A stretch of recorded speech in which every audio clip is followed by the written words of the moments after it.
ये बड़ी काम की है बहुत।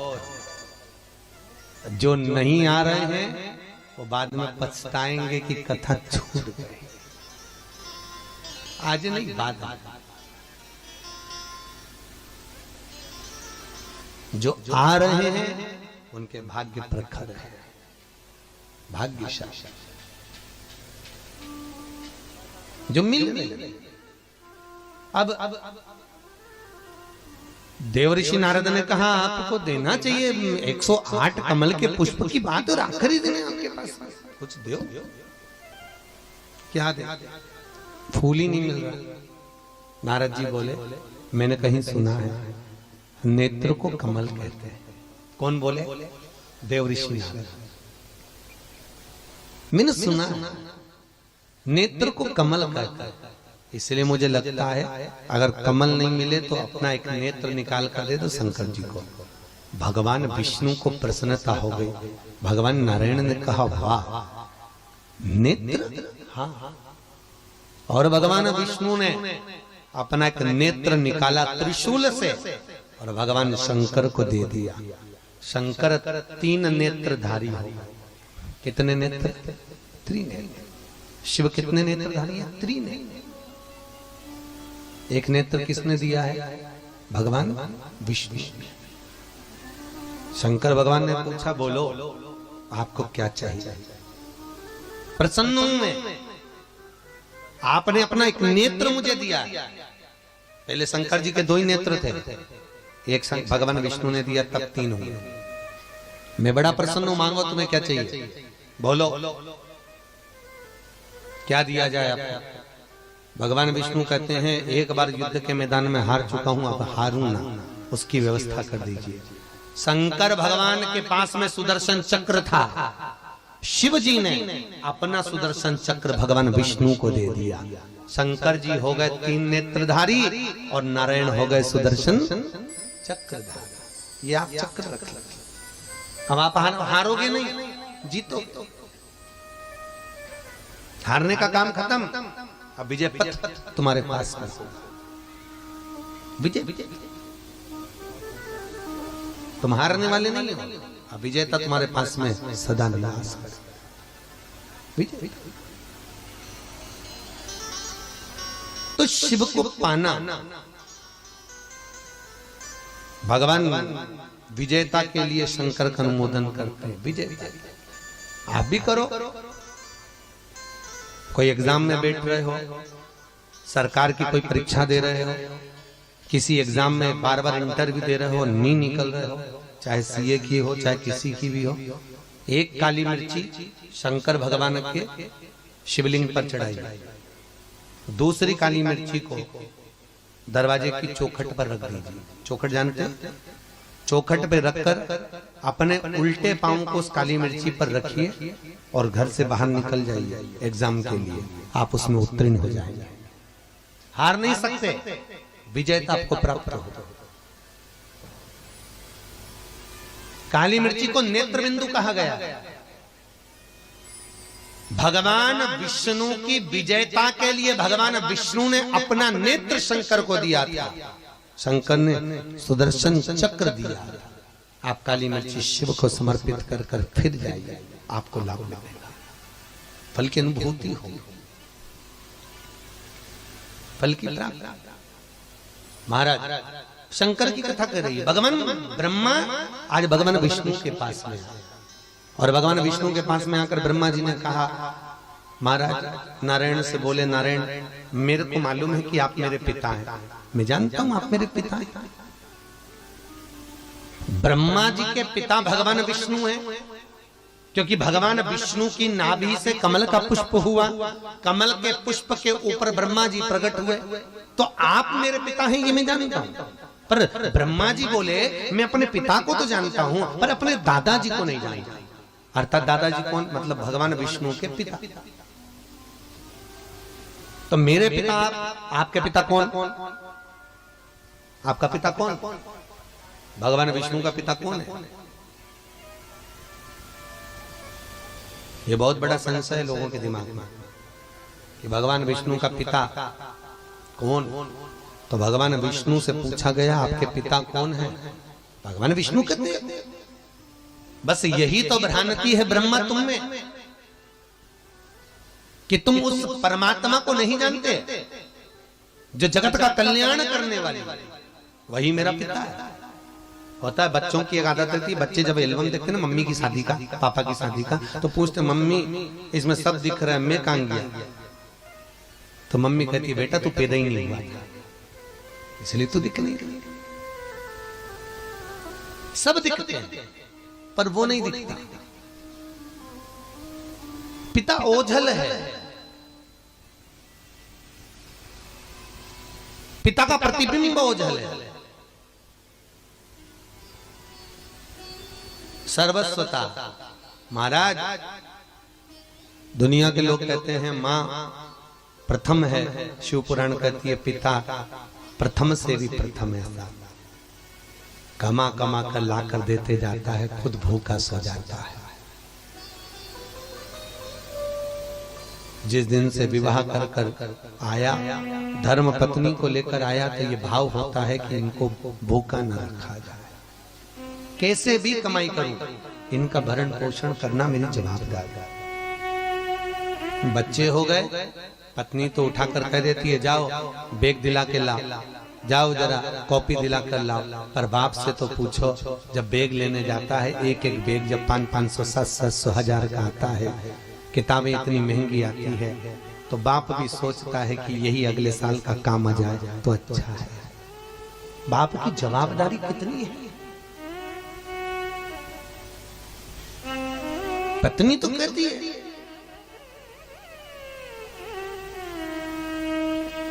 पत्नी तो कहेगी, पर पिता अपने फर्ज पर जब चलता है, ठीक है। भगवान ब्रह्मदेव ने कहा भगवान विष्णु से तुम्हारे पिता कौन है? भगवान विष्णु ने कहा वो जगत का आधार, पशुओं का, पक्षियों का, जलचर थलचर वायुचर का नाथ, वही शिव मेरा पिता है। ब्रह्मा के पिता विष्णु, विष्णु के पिता शंकर, विष्णु के पिता शिव। क्योंकि भगवान विष्णु का जन्म कहां से हुआ? जल के अंदर एक बुलबुला उठा, उस बुलबुले में एक बिंदु था, और बुलबुला जो होता है, पानी का जो बुलबुला होता है, वो लिंगायत पद्धति का होता है। शंकर के शिवलिंग जैसे इसकी प्रतिबिंबता होती है। अब अगर आप लोग कभी ब्रह्म कुमारी के आश्रम में गए होंगे, ये ब्रह्म कुमारी वाले जो होते हैं, इनकी एक संस्था जो चलती है, उनके आश्रम में जाएंगे तो बताएंगे बिंदु से विष्णु हुए, विष्णु से ब्रह्मा हुए, वो आपको बताएंगे। वो बिंदु ही शिव है, जिससे भगवान विष्णु की प्रागट्यता है। इतने में ब्रह्मा जी ने कहा मैं नहीं मानता, शंकर को नहीं मानता। शंकर कौन? शिव कैसा है? शंकर का प्रतिबिंब कैसा है? शिव का दर्शन कैसा है? तुम्हारे पिता को मैं देखना चाहता हूँ। भगवान विष्णु ने कहा सामने ये पर्वत है, चलो घुमाते हैं। इसका घुमाने से जो घर्षण उत्पन्न होगा, उससे मेरे पिता का प्रागट्य होगा, उनका दर्शन कर लीजिए। और एक पर्वत को ब्रह्मा और विष्णु ने घुमाना प्रारंभ करा। जब पर्वत को घुमाना प्रारंभ करा, ऐसा पर्वत घुमा, ऐसा घुमा कि एक बिंदु की आकृति, एक लिंगायत आकृति प्रकट हो गई। एक लिंगायत आकृति। सबसे पहला शिवलिंग की उत्पत्ति भगवान ब्रह्मा और विष्णु ने करी थी। तो किसी ने शंकर भगवान से पूछा कि सारी दुनिया में राम जी की मूर्ति पूजाती है, कृष्ण की मूर्ति पूजाती है, जगदम्बा की मूर्ति पूजाती है, दत्त की मूर्ति पूजाती है, सारे देवी देवताओं की मूर्ति पूजाती है, तुम्हारा लिंगायत आकृति क्यों पूजाती है? तो शंकर भगवान ने कहा मेरी इस लिंगायत आकृति को, मेरे लिंगायत स्वरूप को ब्रह्मा और विष्णु ने प्रकट करा है, इसलिए मुझे ये अति प्रिय है, अति प्रिय, ये प्रियता। एक बच्चे ने प्रश्न किया था, गुरुजी शंकर भगवान के मस्तक पर जब गंगा जी बैठी है, सिर पे गंगा है, तो शंकर जी को गंगा का जल क्यों चढ़ाया जाता है? शंकर को गंगा की क्या जरूरत है? शिव जी को गंगा के जल से क्या करना? जब शंकर के मस्तक पर गंगा है, शंकर की जटा में गंगा है, शंकर के शीश पर गंगा है, तो शंकर का अभिषेक गंगा के जल से क्यों किया जाता है? क्यों हमारे शास्त्र कहते हैं कि शंकर को गंगा का जल चढ़ाओ? क्यों कहा जाता है कि हरिद्वार की उस गंगोत्री की गंगा को भरकर लोग रामेश्वर लेकर जाते हैं छोड़ने के लिए? तो जब शिव के ऊपर गंगा है, शंकर के ऊपर गंगा है, तो फिर गंगा का जल का अभिषेक क्यों? तो भैया शिव महापुराण की कथा कहती है, तुम्हारे बहनोई को, तुम्हारे जमाई को, तुम्हारे बेटी के पति को बैंगन की सब्जी पसंद है, मान लो लौकी की सब्जी, बैंगन की सब्जी, आलू की सब्जी, छोले की सब्जी, राजमा की सब्जी तुम्हारे जमाई को पसंद है। और बेटी आई और बेटी ने कहा मम्मी मम्मी हाँ आज वो आएंगे तुम्हारे जमाई, तो क्या बनाऊं बेटा? तो बेटी कहेगी मम्मी बैंगन की सब्जी बना लो, उनको अच्छी लगती। मम्मी ये बना लो, उनको अच्छा लगता, उनको प्रिय था, मम्मी बनाओ ना। तो माँ बनाती कि नहीं बनाती बेटी से पूछ के कि उस जमाई को जो अच्छा लगे वो बेटी से पूछे। तो क्या ईमानदारी से बोलो जमाई ने कभी बैंगन की सब्जी नहीं खाई क्या? अरे बोलो तो खाई ना। छोले की सब्जी नहीं खाई क्या? खाई। राजमा की सब्जी नहीं खाई? पर बेटी के कहने पर माँ बैंगन की सब्जी इसलिए बना रही है क्योंकि जमाई को अच्छी लगती है। शंकर के सिर पर गंगा है, पर शंकर का अभिषेक इसलिए गंगा के जल से करा जाता है क्योंकि शंकर को गंगा अच्छी लगती है। तो जिसको जो अच्छा लगता है उसको वो समर्पित किया, उसको वो दिया। भाई समर्पण की। एक जमाई आया बहुत काला, एक तो जमाई ऊपर से काला और इतना काला, सास ने उसको खूब रबड़ी और खूब दूध और दही खूब खिलाया। खूब 4 दिन जमाई रुका, 4 दिन खूब खाया। 4 दिन बाद जमाई जाने लगा तो सास ने कहा जमाई साहब रुक जाओ, क्यों जा रहे हो? तुम्हारे चक्कर में हमको भी दूध दही खाने को मिल जाएगा। तो जमाई ने पूछा मम्मी तुम ऐसा क्यों कह रही हो कि मेरी चक्कर में मिल जाएगा? सास बोली जमाई साहब हमारी भैंस का जो छोरा था पाड़ा वो मर गया, जब से तुम आए हो दूध अच्छा दे रही है। जमाई को लगा मैं पाड़ा हूं, जब से शुद्धता अब जो प्रियता हो वो प्रदान करी जा, जो प्रियता।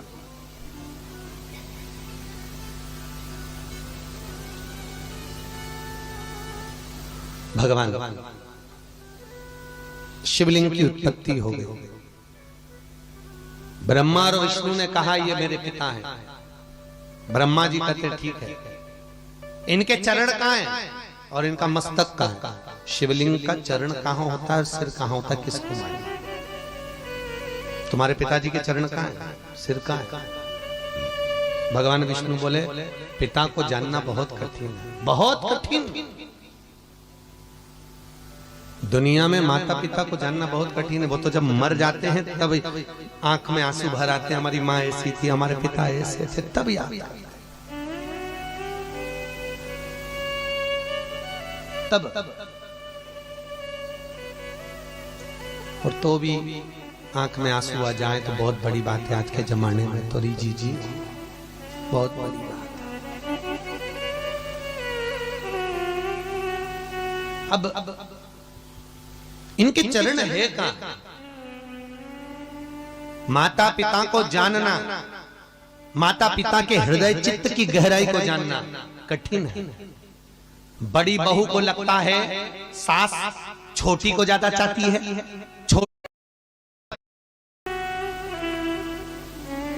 उसने कोयल को देखा,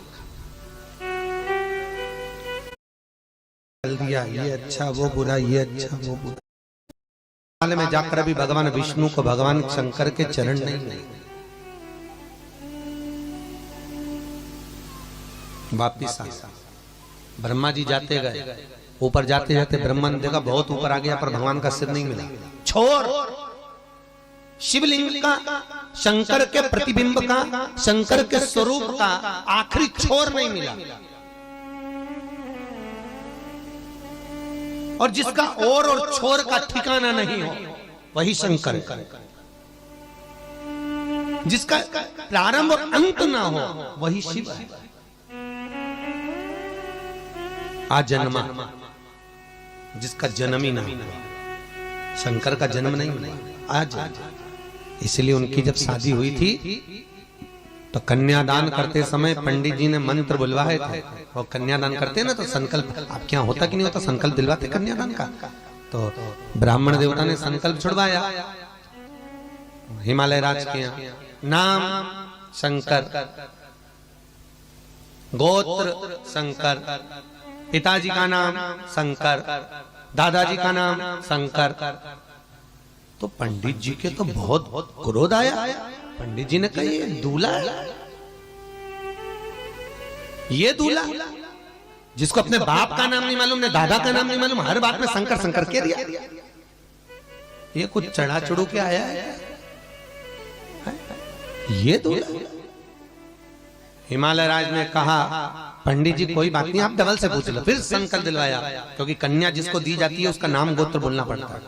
बोलो नाम शंकर, गोत्र शंकर, पिताजी का नाम शंकर।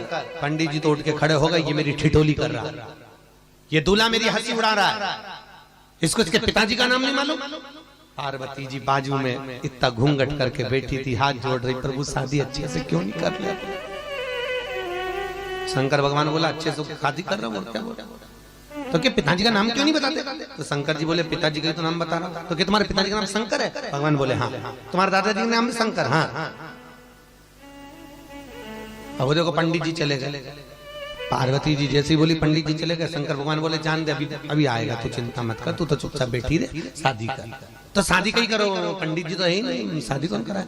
तो शंकर भगवान ने गले में से बब्बा को उतार कर भेज दिया, जा तो जरा पंडित के पकड़ के ला।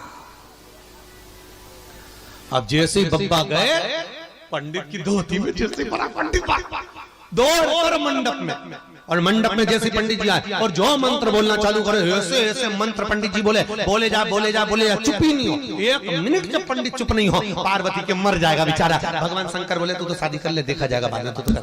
और शंकर भगवान पार्वती जी का हाथ पकड़े, पूरी भावल लगा ली, मंगलसूत्र मान दिया, मांग भर दी, सब कुछ हो गया। पार्वती के मर जाएगा पंडित, इसकी शादी में मर जाएगा, और इसको अच्छा कर दो, चुप कर दो। शंकर भगवान ने अंगड़ाई ली, अंगड़ाई लेके एक हाथ जैसे पंडित जी पे धरा, पंडित जी चुप चुप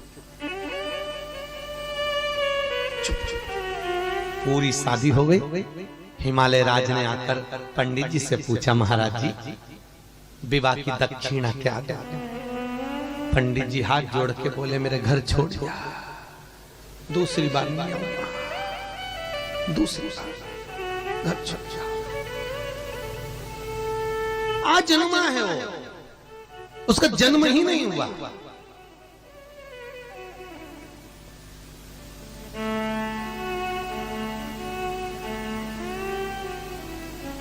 आज वो जन्मदाता है, जन्म स्वतः ही नहीं। महाराज ब्रह्मा जी ऊपर गए तो उन्होंने केतकी का फूल तोड़ा, केतकी के फूल से कहा तू चल नीचे, भगवान विष्णु के सामने जाकर कह देना कि ब्रह्मा जी को शंकर भगवान का सिर मिल गया। केतकी बोली मैं काहे को झूठ बोलूं, तू बोलेगी मैं तेरे को सारे देवताओं पे चढ़ाऊंगा, ठीक है। झूठ बोलने के लिए केतकी को लेकर, केतकी ने कहा अगर मेरी बात का किसी ने विश्वास नहीं करा तो फिर सामने से गौ माता निकल के जा रही थी। गौ माता को रोका, गौ माता रुको, तुम चल के नीचे जाकर कह दो ब्रह्म भगवान विष्णु के सामने कि ब्रह्मा जी को भगवान विष्णु का सिर मिल गया, भगवान शंकर का सिर मिल गया। गौ माता बोली मैं काहे को झूठ बोलूं, तुम अगर झूठ बोलोगी तो घर में सबसे पहली रोटी बनेगी वो तुमको ही मिलेगी, चलो झूठ बोलो। गाय ने एक रोटी के चक्कर में झूठ बोल नीचे आया। भगवान विष्णु ने पूछा ब्रह्मदेव क्या शंकर भगवान का सिर मिल गया आपको। भगवान ब्रह्मा बोले हाँ मेरे को भगवान शंकर का सिर मिल गया। ब्रह्मा जी झूठ बोल रहे हैं, मुझे सिर मिल गया। ना मानो तो केतकी के फूल से पूछो, केतकी का फूल ब्रह्मा के हस्त में था, हाथ में, और ब्रह्मा जी के हाथ में जब केतकी का फूल था, पूछा भगवान विष्णु ने क्यों केतकी के फूल, क्या ब्रह्मा जी को भगवान विष्णु शंकर का सिर मिल गया। केतकी का फूल बोला हाँ। इतने में शिवलिंग में से आकाशवाणी हो गई, अरे ब्रह्मदेव नारायण ये केतकी का फूल झूठ बोल रहा है। केतकी के पुष्प तूने झूठ बोला है मेरे सामने, मेरे सम्मुख में। मैं तुझे श्राप देता हूं, सारे देवताओं पर तू चढ़ेगा पर शंकर पर कभी नहीं चढ़ेगा। और अगर केतकी का फूल शिव पर चढ़ गया तो 1000 गौ हत्या के बराबर दोष लगेगा। इसलिए केतकी का फूल शंकर पर नहीं चढ़ेगा। सारे देवताओं पर चढ़ेगा पर शिव पर नहीं चढ़ेगा। केतकी कभी शंकर पर नहीं चढ़ेगा।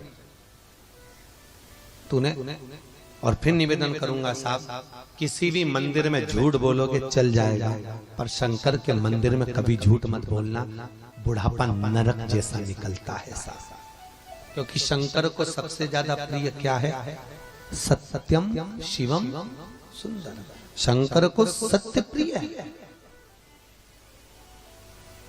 पहले के समय में अदालत नहीं होती थी, पहले के समय में पंचायत अदालत ये कुछ नहीं होती थी।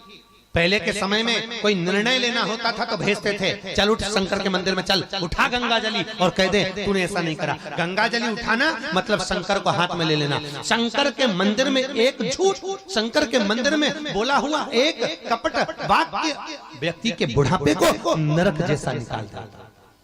झूठ ना बोलिए।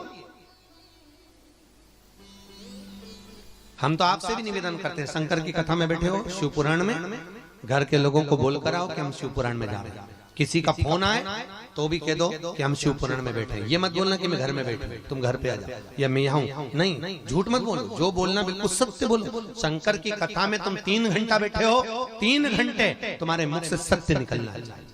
अब सत्य असत्य नहीं।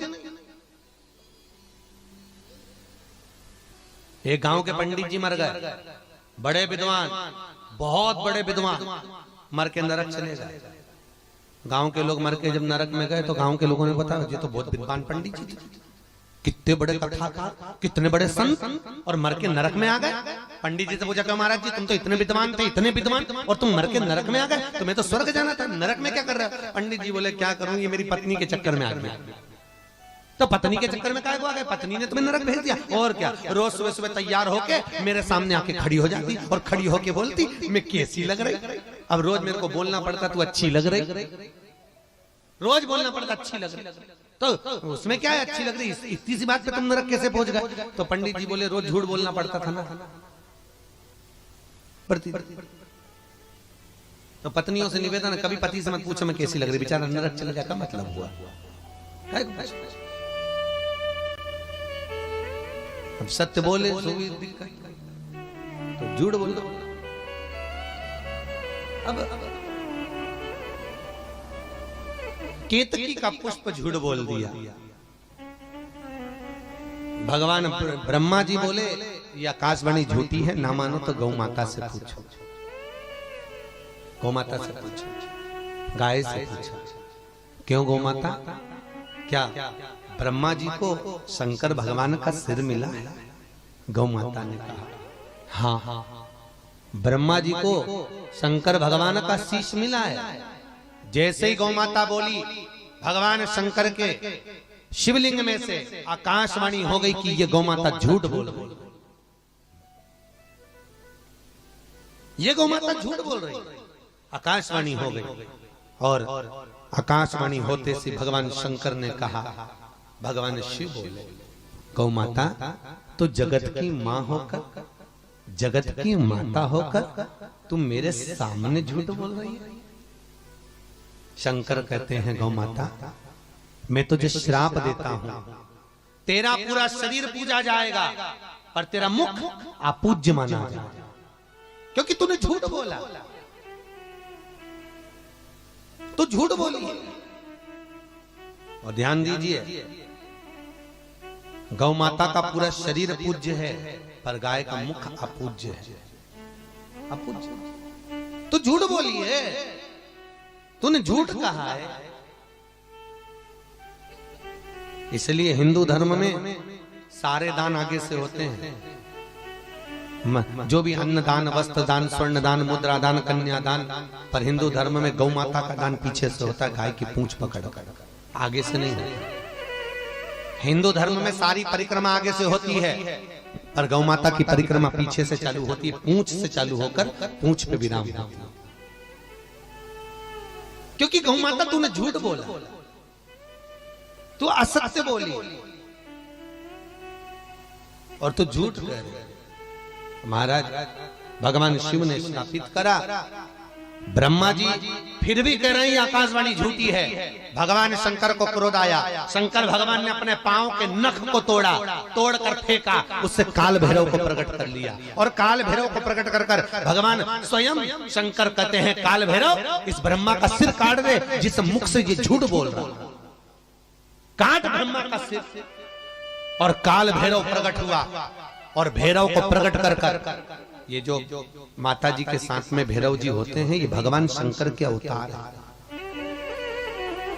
शिव का स्वरूप। शंकर ने अपने पांव के नख से काल भैरव को प्रकट करा, काट दे इस ब्रह्मा का सिर। काल भैरव ने अपने पांव की छोटी उंगली, चीटी उंगली के नख को तोड़ा और तोड़कर काल भैरव ने जो फेंका तो ब्रह्मा जी का सिर कट गया। ब्रह्मा का सिर कटा, कटता हुआ सिर लुढ़कता गया। लुढ़कते लुढ़कते वो सिर अभी भी कह रहा है कि आकाशवाणी झूठी है, ये आकाशवाणी झूठी है, तो भी कहता जा रहा है और रक्त बहता चले जा रहा, रक्त बह रहा। ब्रह्मा जी के सिर कटे हुए सिर में से जो रक्त निकला, उस रक्त से एक नदी प्रकट हो गई जिसका नाम है कर्मनाशा। कौन सी नदी है? जम के बोलो। कर्मनाशा। पूरी भारत की भूमि पर केवल एक ही नदी है जिसके घाट पर यूपी गवर्नमेंट ने बड़े बड़े होर्डिंग लगा के रखे हैं कि इस नदी में हाथ मत डालना, इस नदी में पांव मत डालना। पूरी दुनिया में केवल एक ही नदी है जिसमें पक्षी भी अपनी चोंच नहीं देता। पूरी दुनिया में एक ही नदी है जिसमें कुत्ता भी पानी नहीं पीता। पूरी दुनिया में एक ही नदी है जिस नदी में कोई पशु पक्षी जल नहीं पीता, वो कर्मनाशा। लखनऊ से इलाहाबाद के बीच में बहती है कर्मनाशा। नेट पे सर्च करेंगे तो 20 किलोमीटर की है, शिव महापुराण में 14 किलोमीटर की। 14 किलोमीटर की इस नदी में कोई पशु पक्षी तक मुंह नहीं डालता। केवल दुनिया में एक ही नदी है जिसमें कोई पानी नहीं पीता। क्यों? ये ब्रह्मा के रक्त से बनी है। अगर भूल से भी कोई इस नदी का एक बूंद पानी भी शरीर पर पड़ जाता है तो उसकी 7 पीढ़ी में जो दान पुण्य सत्कर्म व्रत उपवास धर्म जितने करे होते हैं वो सब नष्ट हो जाते हैं, सारे नष्ट। इसलिए आज भी विद्वान लोग उस नदी के पार अपने बच्चों का विवाह नहीं करते, कोई उस पार तक नहीं जाता। कर्मनाशा का पानी का छींटा भी नहीं लगेगा। कर्मनाशा। पूरी दुनिया में केवल एक ही नदी है, एक ब्रह्मा के रक्त से बनी है। ब्रह्मा का सिर कट गया, भगवान विष्णु को दया आई। नारायण तो नारायण है, नारायण ने जाकर भगवान शंकर की स्तुति करी। बोले, हे त्रिकालदर्शी, हे कैलाशी अविनाशी, हे शंकर, हे कैलाशी, हे त्रिपुंडधारी, त्रिलोचन, तेनी नेत्रधारी कृपा करी। भगवान शिव से स्तुति कर रहे। बोले,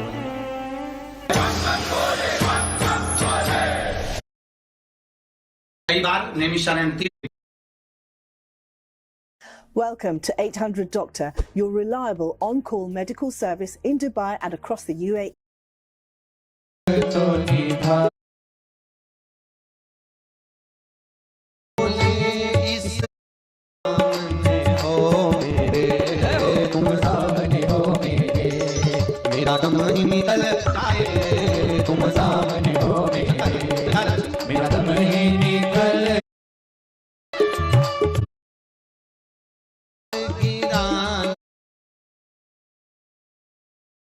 अब तक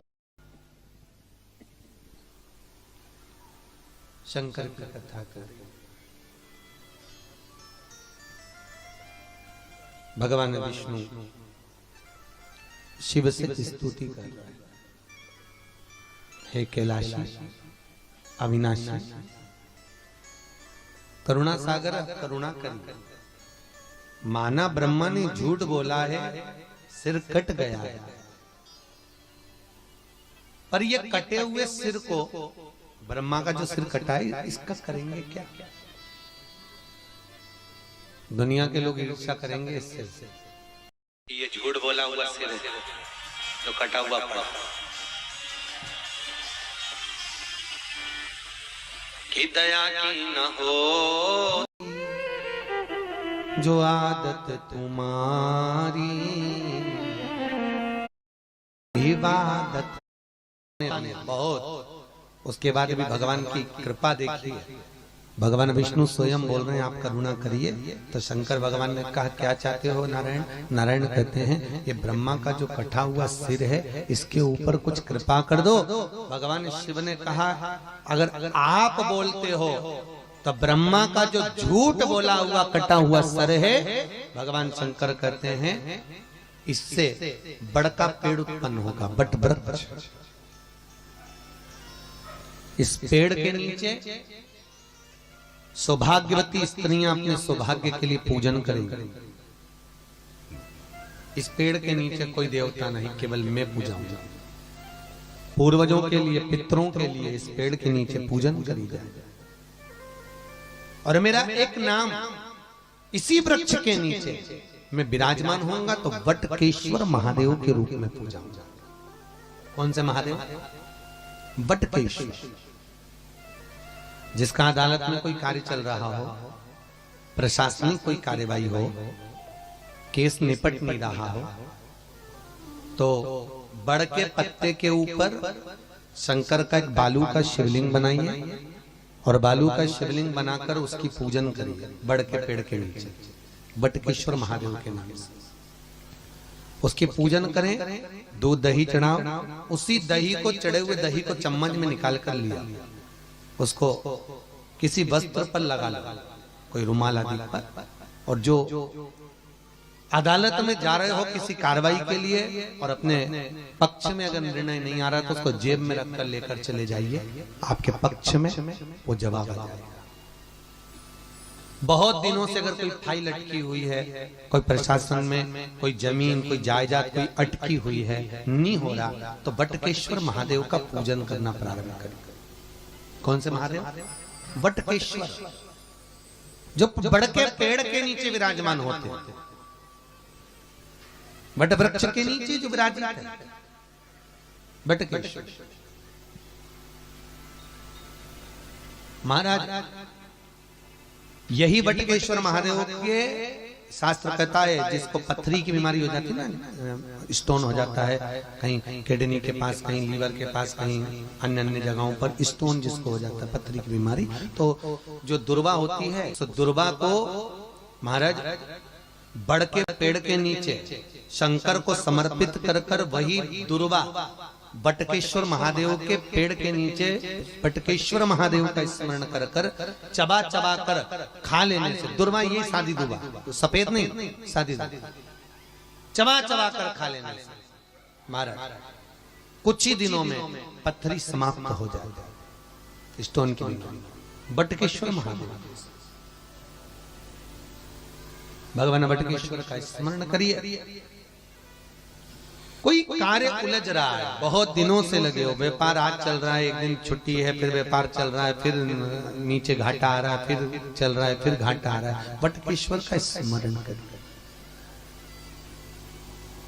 सोमवार के दिन वटकेश्वर महादेव का पूजन करो, बड़ के पेड़ के नीचे जाके वटकेश्वर का स्मरण करो, आपका व्यापार चढ़ेगा बहुत।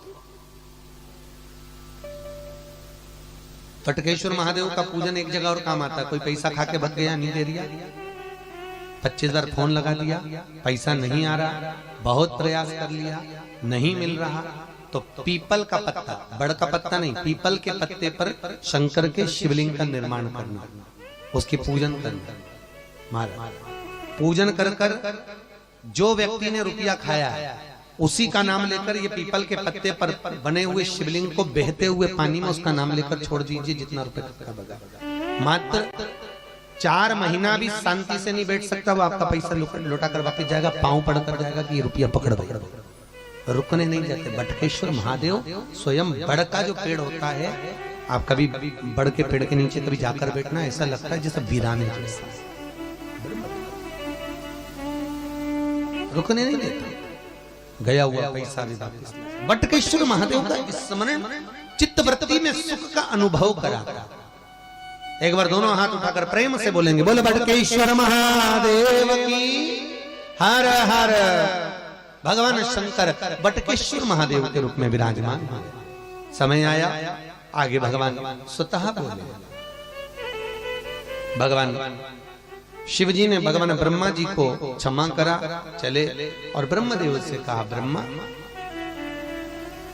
आप सृष्टि का निरूपण करिए, सृष्टि को आगे बढ़ाइए। ब्रह्मा जी ने सृष्टि बढ़ाने के लिए आतुरता रखी तो भगवान शंकर से पूछा कि सृष्टि बनाना कैसे, सृष्टि कैसे बनाई जाए। भगवान शंकर ब्रह्मदेव को बोलते हैं, ब्रह्मा सृष्टि को बनाना है आपको, तो कैसे बनाऊं मैं। शंकर भगवान ने अपना स्वरूप दिखाया, आधा पुरुष आधा स्त्री, आधा शिव आधा पार्वती। गौरी शंकर का अर्धनारीश्वर स्वरूप का दर्शन करा।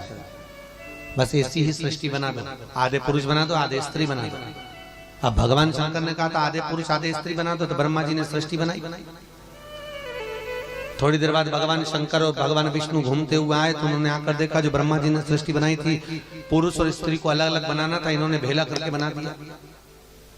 अब स्त्री और पुरुष दोनों को भेला करके बनाया तो चारों तरफ किन्नर ही किन्नर हो गए।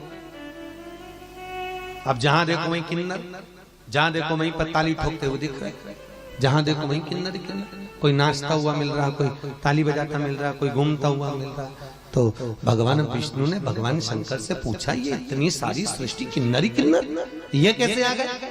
भगवान विष्णु ने उसी समय पर किन्नर को रोका, पूछा तुम कौन, तो कि हमें ब्रह्मा जी ने बनाया। ब्रह्मदेव से पूछा ये तुमने क्या करा। ब्रह्मा जी बोले शंकर जी ने तो बोला था कि आधे पुरुष आधे स्त्री बना दो।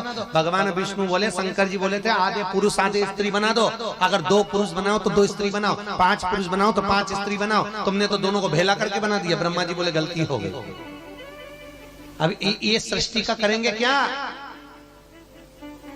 ये किन्नरी किन्नरी इकट्ठे हो गए। भगवान विष्णु को तो हंसी आ और भगवान विष्णु ठाका लगाकर हंसे। जैसे हंसे भगवान शंकर को बुरा लग गया, भले कुछ भी है ब्रह्मा ने बनाई है तो गलती हो गई, तो उस पर क्या हंसा। शिव महापुराण की कथा कहती है किसी अपंग को, किसी बुद्धि से विकलांग को, किसी हस्त चरण से विकलांग को, किसी को चित्त वृत्ति से विकलांग को, किसी को देखकर कभी हंसना नहीं जिंदगी में, कभी मत हंसना। किसी को देखकर नहीं हंसना कि ये ऐसा करा, नहीं नहीं, नहीं। हंसो। क्यों गलती करी थी भगवान विष्णु ने। ब्रह्मा की बनाई हुई सृष्टि किन्नरों को देखकर भगवान विष्णु हंसे थे, तो शंकर भगवान ने कह दिया नारायण तुम इन किन्नरों को देखकर हंसे हो, पृथ्वी पर जाकर तुमको भी किन्नर बनना पड़ेगा। हे नारायण पृथ्वी पर जाकर तुमको भी किन्नर बनना पड़ेगा। और श्रीमद् भागवत में पंडित जी ने कथा बाची होगी तो सुनाया होगा, जब भगवान कृष्ण को किन्नर बनना पड़ा। जब कुरुक्षेत्र की भूमि पर युद्ध होना था कौरव और पांडवों का। किसका युद्ध होना है? कौरव और पांडवों का। तो कुरुक्षेत्र की भूमि को चुना गया। पूरी दुनिया में एक ही भूमि थी कुरुक्षेत्र की जिसको चुना। भगवान कृष्ण ने अपने दूतों को भेजा था, जाओ कौरव और पांडवों का युद्ध होना है, कोई भूमि चुनकर आइए जिस भूमि पर युद्ध लड़ना है। तो कहा कौरव और पांडवों ने, क्या हस्तिनापुर में युद्ध नहीं हो सकता? भगवान कृष्ण ने कहा नहीं, हस्तिनापुर में युद्ध नहीं होगा। इतनी बड़ी दिल्ली, हस्तिनापुर मतलब दिल्ली, क्या दिल्ली में युद्ध नहीं हो सकता था? हो सकता था, पर भगवान ने कहा नहीं। भगवान को लगा युद्ध ऐसी भूमि पर कराऊंगा जहां पर भाई भाई का दुश्मन बन जाए, नहीं तो मालूम पड़े इन दोनों को झगड़ा कराऊंगा और ये दोनों एक हो गए तो अपना तो काम ही खत्म हो गया। युद्ध के लिए कोई भूमि ढूंढी जाए, ढूंढते ढूंढते सब दूर गए, भगवान कृष्ण के गण पार्षद सब दूर हर जगह पर गए। ढूंढो जरा कोई ऐसी भूमि जहां भाई भाई का दुश्मन हो। चंडीगढ़ भी आए होंगे, ऐसा नहीं गए होंगे, यहां पे भी नहीं मिली ऐसी भूमि जहां युद्ध हो सके। सब दूर देखा, आखिरी में भगवान कृष्ण के पार्षद दूत द्वारपाल पहुंच गए। कहां पर? कुरुक्षेत्र में। और कुरुक्षेत्र में पहुंचे तो क्या देखा? बड़े भाई ने छोटे भाई से कहा जा, उधर खेत में से पानी आ रहा है, मेड़ बांधे। मेड़ मतलब मिट्टी की ढेर लगा दे, पानी इधर नहीं। बड़ा भाई ने जैसे छोटे भाई को बोला तो छोटा भाई बोला भैया मैं पिताजी को भोजन देने जा रहा हूं, तुम लगा दो। लगाओ तुम। बड़े भाई को क्रोध आ गया, तू मेरे से मुंह मिला रहा है। और बड़े भाई को क्रोध आया, उसने तलवार निकाली, छोटे भाई के पेट में मार दी। भाई तड़प रहा था, छोटा भाई उसके पांव को पकड़कर खींच कर लेकर गया जहां से पानी बह रहा था, वहां रोकने के लिए लगा दिया। उसके ऊपर मिट्टी डाल दी, भाई तड़प तड़प के मरता रहा। दूतों ने जाकर कन्हैया से कह दिया, कृष्ण हमने ऐसी भूमि देख ली जहां भाई भाई का दुश्मन है। कौन सी भूमि? कुरुक्षेत्र की भूमि। भगवान कृष्ण ने कहा युद्ध होगा तो कुरुक्षेत्र की भूमि पर होगा। और जब कौरव और पांडवों का युद्ध प्रारंभ हुआ तो वहां कुरुक्षेत्र की भूमि में से देवी प्रकट हो गई, चंडी। और चंडी प्रकट होकर कहती है पहले मुझे बलि दो। कौरव में से एक बलि पांडव में से। अपने अपने परिवार की एक एक बलि दी जाए, तब तुम इस भूमि पर युद्ध लड़ सकते हो। भगवान कृष्ण ने मन में सोचा कौरव तो 100 भाई हैं, एक आध की बलि चढ़ गई तो 99 बच गए। पांडवों में से तो 5 में से अगर एक मर गया तो 4 ही बचे। करा क्या जाए? भगवान कृष्ण ने अर्जुन को बुलाया, अर्जुन इधर। अर्जुन बलि चढ़ना है। अर्जुन ने कहा मैं मरने को तैयार हूं, मेरे 4 भाई बच तो जाएंगे। भगवान बोले ऐसी बात नहीं अर्जुन, सुन, जब तू द्रौपदी को ब्याह कर लेकर आया था, तूने कुंती के सामने ले जाकर खड़ा करा था, तब माता कुंती ने तुझसे कहा था 5 बांट ला। तूने द्रौपदी से कहा था तुम्हें 5 पतियों की पत्नी बनना। द्रौपदी ने कहा हाँ बनने को तैयार हूं, पर शर्त केवल इतनी सी है, एक एक पति के साथ में 1-1 साल तक रहूंगी। अगर मेरे पति के कक्ष में कोई दूसरा पति आ गया तो उसको 5 साल के लिए बन जाना पड़ेगा। तो तुम 5 ने मंजूरी दी थी, हाँ ठीक है। अर्जुन उस समय पर द्रौपदी भीम के कमरे में थी। एक ब्राह्मण के बच्चे को शेर उठा कर ले गया। ब्राह्मण ने आकर कहा था अर्जुन मेरे बच्चे को बचा लो। तुम दौड़ कर गए, धनुष नहीं था तुम्हारे पास, तुम भीम के कमरे में जाकर अपने गांडीव को उठाकर लेकर आए।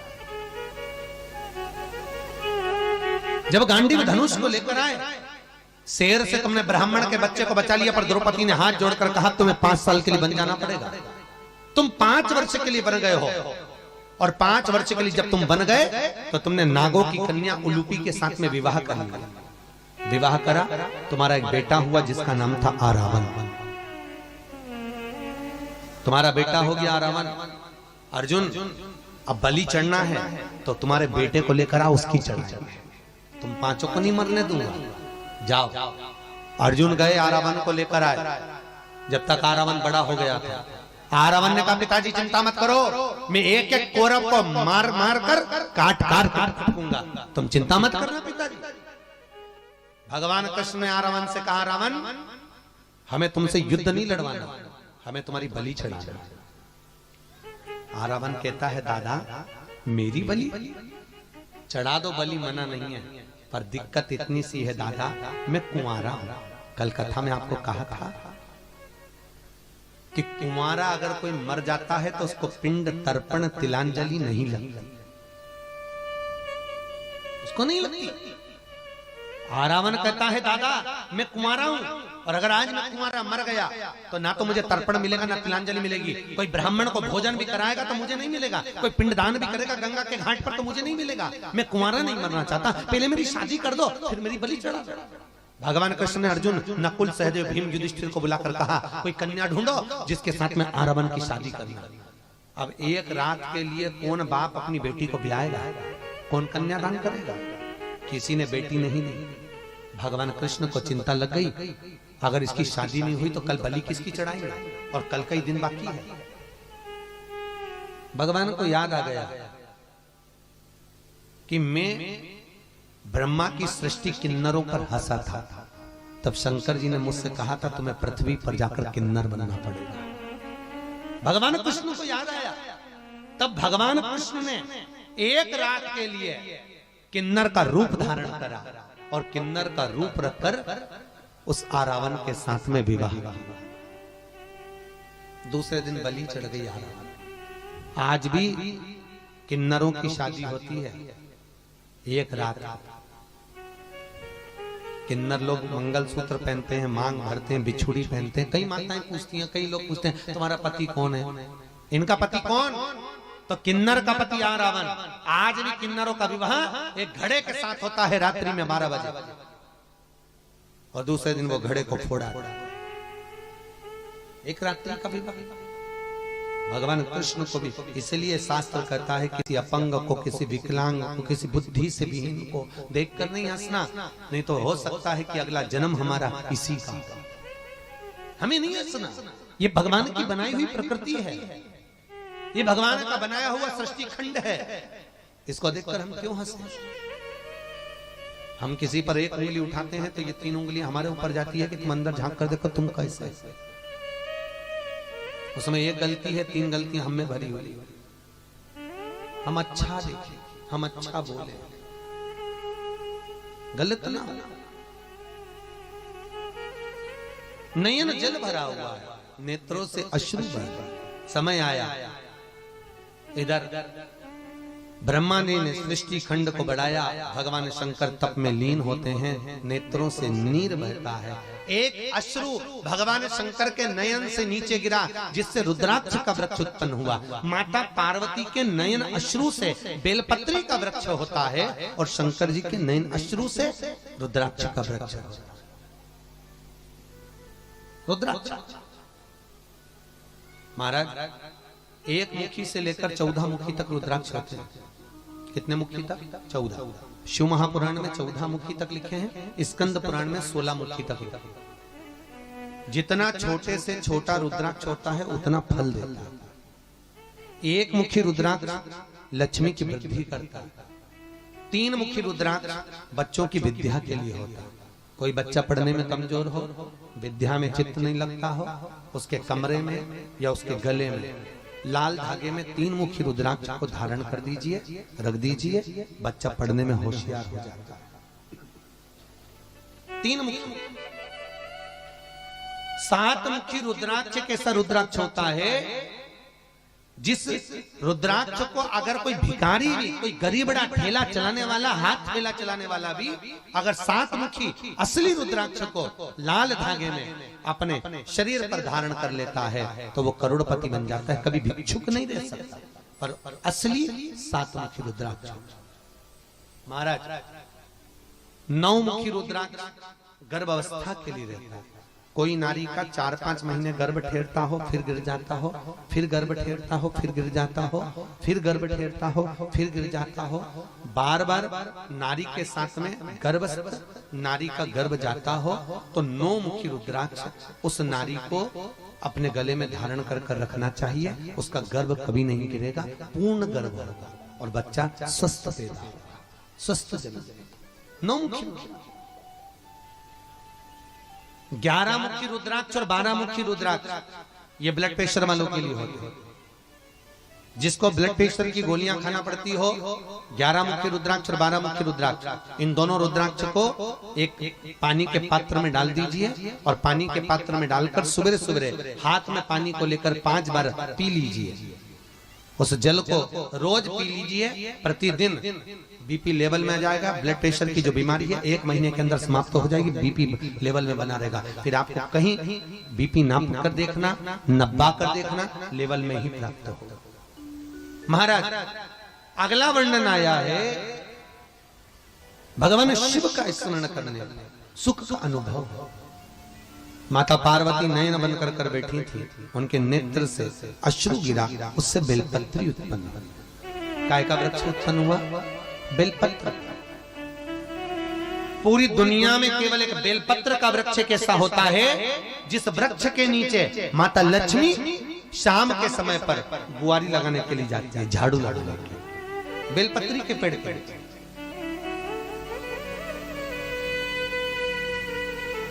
बेलपत्र का वृक्ष जिसके यहाँ लक्ष्मी नहीं टिकती हो, पैसा घर में नहीं आता हो, बहुत चिंता लगी रहती हो, लक्ष्मी से जुड़ी हुई, व्यापार से जुड़ी हुई, पैसा आ ही नहीं लिया, बहुत मेहनत कर रहे हो, सोमवार की सोमवार 5 सोमवार बेलपत्री के पेड़ के नीचे एक घी का दिया लगाना चालू कर दीजिए। शाम के समय थोड़ी सी मिट्टी बेलपत्री के पेड़ के नीचे की उठा कर लिया, घर के अंदर लाकर इतनी सी मिट्टी लाकर पटक दीजिए। 5 सोमवार करके देखो, छठे सोमवार पे करने की जरूरत नहीं पड़ेगी, व्यापार अपने आप बढ़ना चालू हो जाएगा। लक्ष्मी शाम के समय पर प्रतिदिन बेलपत्र के पेड़ के नीचे बुआरी लगाने जाए। कारण लक्ष्मी को किसने आदेश किया कि तुम बेलपत्री के पेड़ के नीचे जाओ? तो महाराज माता लक्ष्मी की जो मां थी ख्याति देवी, लक्ष्मी जी की मां का नाम क्या है? ख्याति देवी। तो माता लक्ष्मी की जो मां थी ख्याति देवी, ये शंकर का भजन करने वाली थी, शिव जी का इतना स्मरण करती, शंकर की पूजन, शंकर का भजन, शिव जी का स्मरण खूब कर। अब ख्याति तो ख्याति है। तब माता ख्याति ने एक बार शंकर भगवान से निवेदन करा, भोलेनाथ मैं अपनी बेटी का विवाह करना चाहता हूं। तो शंकर भगवान बोले बहुत अच्छे से करिए, क्या दिक्कत है आपको बेटी ब्याह में? पर भोलेनाथ मन इतना है कि मैं अपनी बेटी लक्ष्मी को आपको देना चाहता हूं। भगवान शंकर ने मन में सोचा कि मैं पार्वती से विवाह करूंगा, अभी सती संग है, और यह कह रही है कि लक्ष्मी जी। जैसे ही कहा थोड़ी देर बाद वहीं से नारायण आए और भगवान विष्णु ने आकर शंकर जी से कहा मैं लक्ष्मी को अधिक प्रेम करता हूं, लक्ष्मी से विवाह मैं करूंगा। भगवान शिव ने कहा कोई दिक्कत नहीं। शंकर भगवान ख्याति देवी को बोले, ख्याति तुम अगर लक्ष्मी का विवाह करना चाहती हो तो भगवान विष्णु के साथ कर दो। भगवान विष्णु के साथ? हाँ शिव, आप जिसके साथ बोलोगे मैं उसके साथ कर दूंगी। शंकर भगवान के कहने पर ख्याति देवी ने लक्ष्मी का विवाह नारायण के साथ पक्का कर दिया।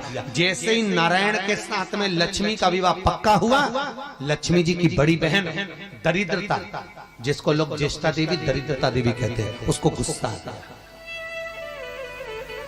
दरिद्रता को लगा कि बताओ मेरी शादी हुई नहीं और मेरी बहन की शादी पक्की कर दी। क्रोध अपार क्रोध, और जैसे ही क्रोध आया, आते ही दरिद्रता ने कहा जब तक मेरा विवाह नहीं होता तब तक मेरी बहन भी नहीं ब्याह, मेरी बहन का विवाह नहीं होना चाहिए, जब तक मेरा विवाह नहीं होता तब तक विवाह नहीं। ठीक है,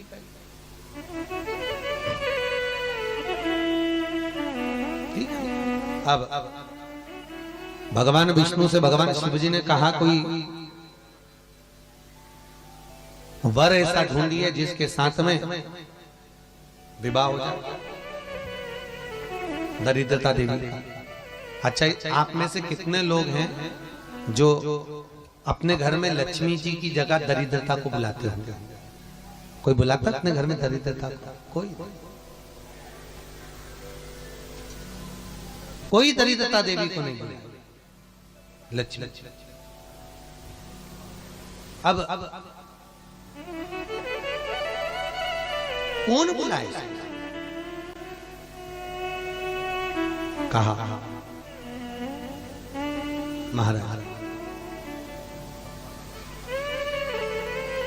नारायण ने सामने से दुस्साह मुनि निकल कर जा रहे थे।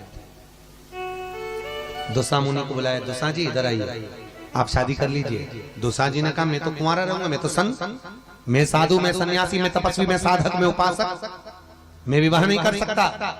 दुस्साह जी जरा कन्या तो देखो जिसके साथ तुम्हें शादी करना है। दुस्साह जी बोले नहीं नहीं मैं शादी नहीं करूंगा, मैं शादी नहीं करूंगा।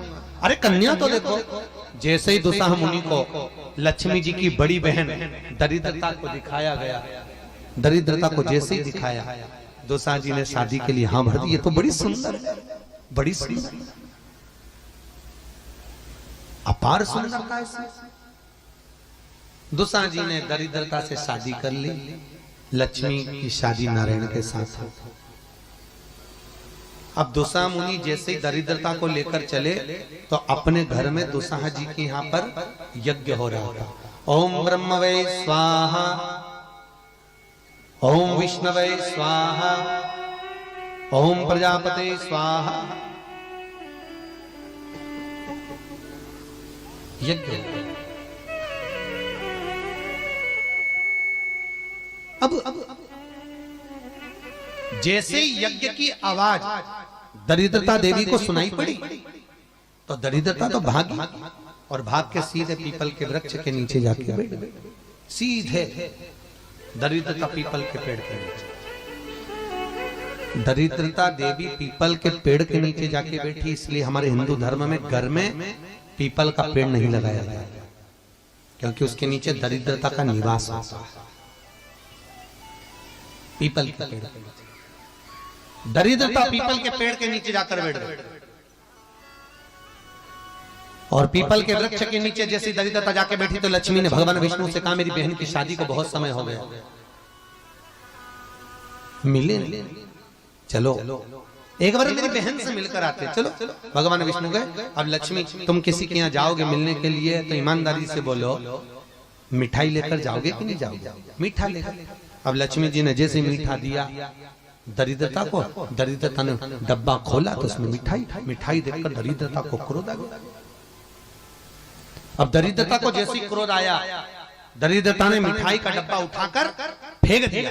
अरे लक्ष्मी, तुझे मालूम नहीं मेरे को क्या पसंद है और तू मिठाई लेकर आई है?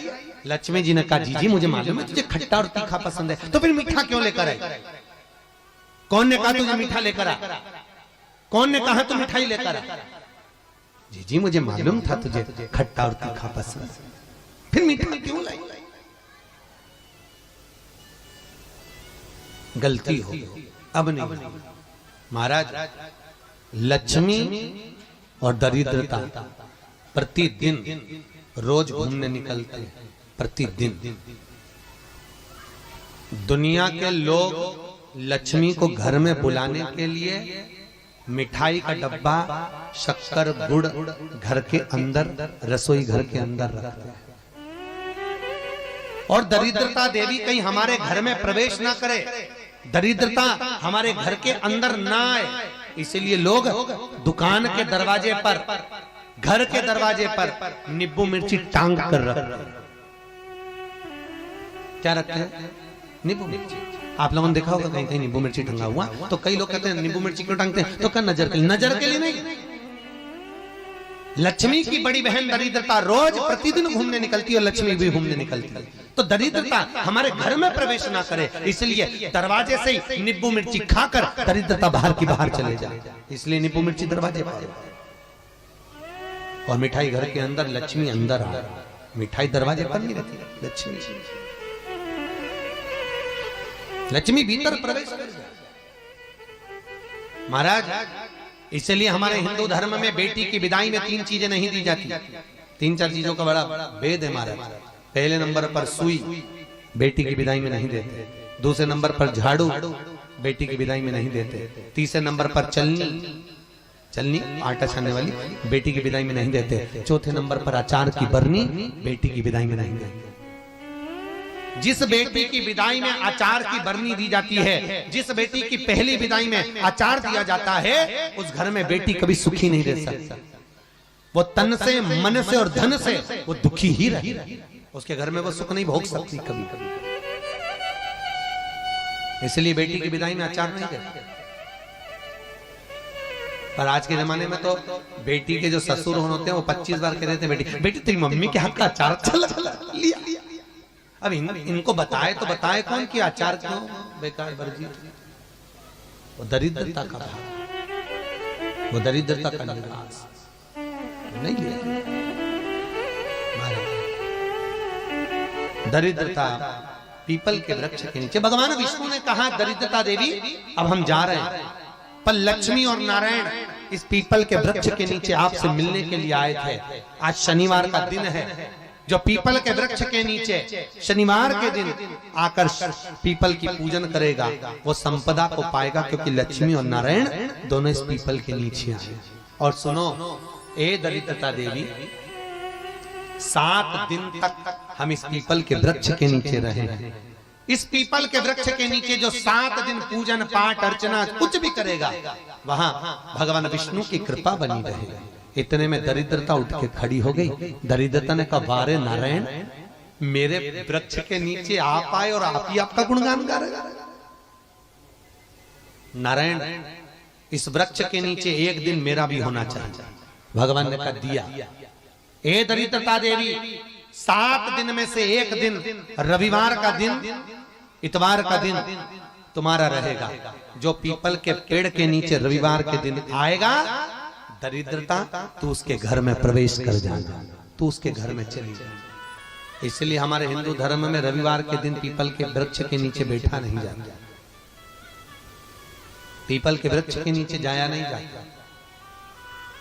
पर भगवान बोले, पीपल के वृक्ष के नीचे अगर कोई खाली हाथ आएगा तो दरिद्रता तू प्रवेश करेगी, पर अगर पीपल के वृक्ष के नीचे अगर कोई रविवार को भी भूल से आ गया, उसके हाथ में अगर जल का पात्र हो, कुंकू का चोपड़ा हो, कोई सामग्री हो, तो उसके यहाँ तू प्रवेश नहीं करेगी, क्योंकि तुझे भाग वहीं मिल जाएगा। दरिद्रता देवी ने हुंकारा। इसलिए महाराज, पीपल के वृक्ष के नीचे रविवार का सींचन नहीं है।